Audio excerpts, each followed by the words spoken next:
നമസ്തേ, പ്രീതാസ് കിലറിലേക്ക് സ്വാഗതം. എല്ലാവർക്കും അഡ്വാൻസായി ഞങ്ങളുടെ പുതുവത്സരാശംസകൾ. ഇന്ന് നമ്മളോട് ഉണ്ടാക്കാൻ പോകുന്നത് വളരെ എളുപ്പത്തിൽ തയ്യാറാക്കാൻ പറ്റുന്ന ഒരു വെണ്ടയ്ക്കക്കറിയാണ്. ഈ ഒരൊറ്റ കറി മതി നമുക്ക് മനസ്സ് നിറഞ്ഞ് ചോറുണ്ണാൻ. പിന്നെ ഇത് കഞ്ഞിക്കൊക്കെ സൈഡായിട്ട് മുക്കി കുടിക്കാനും പറ്റും. വളരെ ടേസ്റ്റിയാണ്. അപ്പോൾ വീഡിയോ എല്ലാവരും സ്കിപ്പ് ചെയ്യാതെ മുഴുവനായിട്ട് കാണുമെന്ന് വിചാരിക്കുന്നു. വീഡിയോ ഇഷ്ടമായിട്ടുണ്ടെങ്കിൽ ഒന്ന് ലൈക്ക് ചെയ്യാനും മറ്റുള്ളവർക്കൊക്കെ ഷെയർ ചെയ്ത് കൊടുക്കാനും മറക്കില്ലല്ലോ.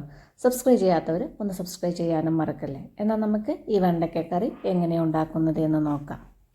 വെണ്ടയ്ക്കക്കറി ഉണ്ടാക്കാൻ വേണ്ടിയിട്ട് ഞാനിവിടെ ഒരു 1/2 കിലോ വെണ്ടയ്ക്കയാണ് എടുത്തിട്ടുള്ളത്. ഇത് കുറച്ച് നേരം വെള്ളത്തിലിട്ടതിന് ശേഷം നന്നായിട്ടൊന്ന് കഴുകിയെടുക്കുക. കഴുകിയെടുത്തതിന് ശേഷം അതിൻ്റെ തലഭാഗവും വാലുഭാഗവും ഇതേപോലെ ഒന്ന് കട്ട് ചെയ്ത് കളയാം. ഇനി നമുക്കിതൊന്ന് ചെറുതാക്കിയിട്ടൊന്ന് കട്ട് ചെയ്തെടുക്കണം. ഇപ്പം ഞാനിത് അതൊന്ന് ചെറുതാക്കിയിട്ട് കട്ട് ചെയ്തെടുത്തിട്ടുണ്ട്. ഇതേപോലൊന്ന് കട്ട് ചെയ്തെടുക്കുക. ഒരുപാട് വലുതും വേണ്ട, എന്നാൽ നല്ലോണം നൈസ് ആവാനും പാടില്ല.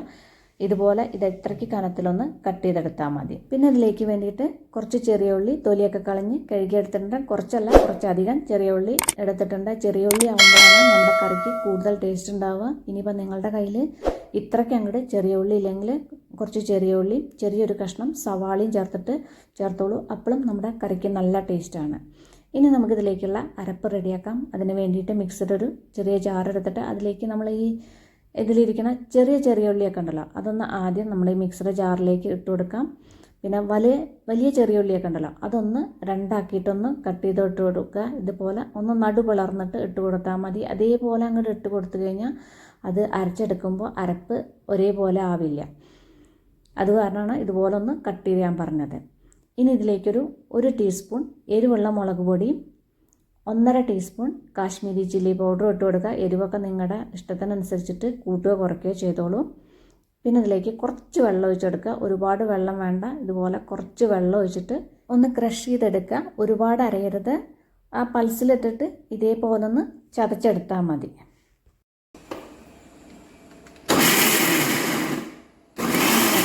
ഇതാ കണ്ടില്ലേ, ഇതേപോലെ ഒന്ന് ചതച്ചെടുക്കുക. നല്ലോണം അരയരുത്.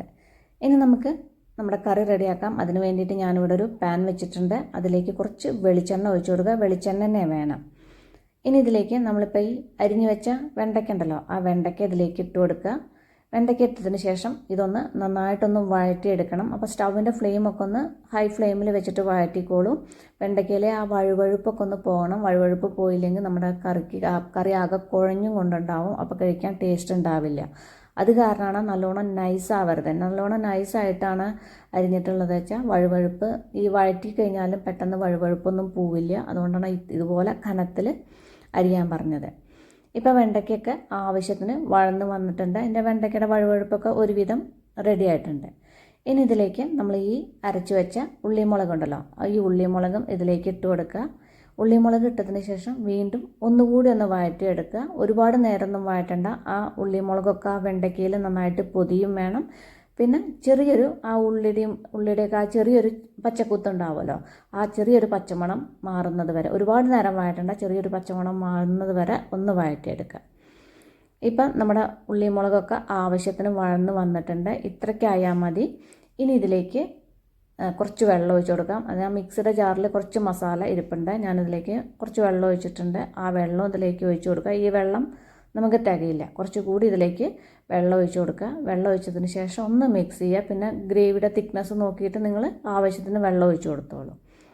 ഇനി ഈ കറിയിലേക്ക് ആവശ്യത്തിനുള്ള ഉപ്പ് കൂടി ഇട്ട് കൊടുക്കുക. ഉപ്പിട്ടതിന് ശേഷം ഒന്ന് നേരെ മിക്സ് ചെയ്യുക. മിക്സ് ചെയ്തിട്ട് ഇതൊന്ന് അടച്ചു വെച്ചിട്ട് ലോ ഫ്ലെയിമിൽ ഒന്നുകൂടി ഒന്ന് കുക്ക് ചെയ്യുക. ഒരുപാട് നേരം വേണ്ട. വെണ്ടയ്ക്കൊക്കെ വഴറ്റിയെടുത്തതാണ്. ഇപ്പോൾ വെണ്ടയ്ക്കൊക്കെ വെന്തിട്ട് കറി ഒന്ന് കുറുകി വന്നിട്ടുണ്ട്. ഒരുപാട് ലൂസായി കഴിഞ്ഞാൽ നമ്മുടെ കറിക്ക് ടേസ്റ്റ് ഉണ്ടാവില്ല. അപ്പോൾ അത് ഇത്രയ്ക്ക് കുറുകി വന്നാൽ മതി. ഇനി ഇതിരുന്ന് കഴിഞ്ഞാൽ ഒന്നുകൂടി കുറുകി വരും. പിന്നെ ചോറ് കൂട്ടി കഴിക്കാൻ കുറച്ച് ഗ്രേവി വേണ്ടേ. ഇനി ഇതിലേക്കൊരു 2 തണ്ട് കറിവേപ്പില ഞാൻ കഴുകിയെടുത്തിട്ടുണ്ട്. ഈ കറിവേപ്പില കൂടി ഊരിയിട്ട് ഇതിലേക്ക് ഇട്ട് കൊടുക്കാം. പിന്നെ കുറച്ച് പച്ച വെളിച്ചെണ്ണ തൂവിയതിന് ശേഷം നന്നായിട്ടൊന്ന് മിക്സ് ചെയ്യുക. മിക്സ് ചെയ്തിട്ട് സ്റ്റൗ ഓഫ് ചെയ്യുക. ഇത് പിന്നെ അടച്ചു വെച്ചിട്ട് കുറച്ച് നേരം കഴിഞ്ഞിട്ട് അടപ്പ് തുറന്നാൽ മതി. എന്നാലാണ് ആ വെളിച്ചെണ്ണയുടെയും കറിവേപ്പിലയുടെയൊക്കെ മണം ആ കറിയിലേക്ക് നന്നായിട്ട് ഇറങ്ങി വരുള്ളൂ. അപ്പോൾ ഈ വളരെ എളുപ്പത്തിൽ തയ്യാറാക്കാൻ പറ്റുന്ന വെണ്ടയ്ക്ക കറി എല്ലാവരും ഒന്ന് ട്രൈ ചെയ്ത് നോക്കൂ. നിങ്ങളുടെ ഫീഡ്ബാക്കൊക്കെ എന്നെ അറിയിക്കാൻ മറക്കല്ലേ. അപ്പോൾ നമുക്കിനി അടിപൊളി പുതിയ റെസിപ്പിയുമായി കാണാം. നന്ദി, നമസ്കാരം.